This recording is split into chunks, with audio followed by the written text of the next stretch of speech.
ევრონესტის განცხადება და შალვა პაპუაშვილის პასუხი. მმართველი გუნდის გადაწყვეტილებით საქართველოს მუდმივ მოქმედი საპარლამენტო დელეგაცია ევრონესტის შემდგომ სესიებში მონაწილეობას არ მიიღებს. ამის მიზეზად პარლამენტის თავმჯდომარე ასახელებს, რომ ევრონესტი უგულებელყოფს საქართველოს მოსახლეობის ნებას და საკუთარი შეხედულებისამებრ აუქმებს მისი წევრი ქვეყნის არჩევნებს და დემოკრატიულ ინსტიტუტებს.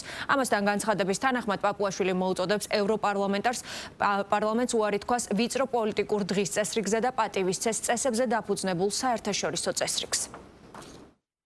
საქართველოსადმი მტრული, უსამართლო და პოლიტიკურად მიკერძოებული პოზიციით ცნობილმა ზოგიერთმა ევროპარლამენტარმა რეზოლუციის ტექსტებში დაამატა ისეთი ჩანაწერები, რაც ყოვლად მიუღებელი და აღმაშფოთებელია ქართული საზოგადოებისთვის. მათ შორის ერთ-ერთი რეზოლუცია 2024 წლის საპარლამენტო არჩევნებს გაყალბებულად, ხალხის მიერ არჩეულ ხელისუფლებას კი თვითგამოცხადებულად მოიხსენიებს. აგრეთვე პოლიციელებსა და სახელმწიფო ინსტიტუტებზე თავდამსხმელ პირებს, რომელთა მიმართაც დამდგარია სასამართლოს გამომტყუნებელი განაჩენი, პოლიტიკურ პატიმრებს უწოდებს, რითაც სრულად უგულებელყოფს კანონის უზენაესობის სტანდარტებს.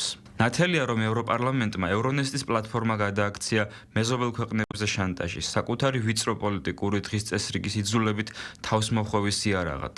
კატეგორიულად მიუღებელია, როდესაც ევრონესტი უგულებელყოფს საქართველოს მოსახლეობის ნებას და ამ გზით დამფუძნებელი მანდატის მიღმა საკუთარი შეხედულებისამებრ აუქმებს მისი წევრი ქვეყნის არჩევნებს და დემოკრატიულ ინსტიტუტებს. შესაბამისად, ევროპარლამენტის ამ ძალების მხრიდან მტრული და ვიწრო პოლიტიკური მიდგომების გათვალისწინებით საქართველოს მუდმივ მოქმედი საპარლამენტო დელეგაცია მონაწილეობას არ მიიღებს ევრონესტის შემდგომ სესიებში.